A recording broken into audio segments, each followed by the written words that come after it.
Dubai से ताल्लुक़ रखने वाले डिजिटल आर्टिस्ट ने मसनूई ज़हानत का इस्तेमाल करते हुए मरूफ फुटबॉलर क्रिस्टियानो रोनाल्डो की इख्तियार तैयार करते हुए तस्वीर शेयर कर दी। समाजी राब्ते की वेबसाइट इंस्टाग्राम पर जियो जून मालू नामी डिजिटल आर्टिस्ट ने मसनूई जहानत के जरिए दुबई की फूड स्ट्रीट का मंजर तस्वीर में दिखाया है। दुबई की इस फूड स्ट्रीट में रोनाल्डो को रमजान मुबारक में इफ्तार बनाते हुए देखा जा सकता है।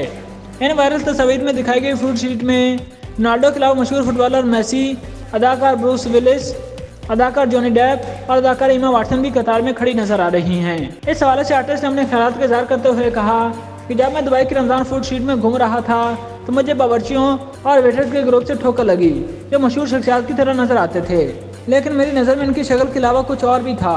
आर्टिस्ट ने बताया कि वो रज़ाकार थे जो रमजान मुबारक के मुकद्दस महीने में गरीबों को खाना बनाकर पेश कर रहे थे। इनसे मुतासिर होकर मैंने खाना ज़ाया ना करने और ज़रूरतमंदों की मदद करने का पैगाम फैलाने का फैसला किया। अमराती आर्टिस्ट ने पैगाम दिया कि आए इस रमज़ान को देने का महीना बनाएं और अपना इजाफी खाना उन लोगों को दें जिन्हें इसकी सबसे ज़्यादा ज़रूरत है। इन बेलौस रज़ाकारों की हिमायत करने में मेरा साथ दें। इब्तिदा में शायकीन अपने पसंदीदा स्टार्स को खाना तैयार करते देखकर हैरान रह गए, तहम जब उन्हें हकीकत मालूम हुई तो खुशगवार हालत में मुब्तला हो गए। रोनाल्डो इन दिनों सऊदी लीग में शिरकत के लिए रियाद में मौजूद हैं, जिसके बाद इन तस्वीर को पहली बार देखने में हकीकत का गुमा होता है, जिन्हें फनकार ने बड़ी खूबसूरती से पेश किया है।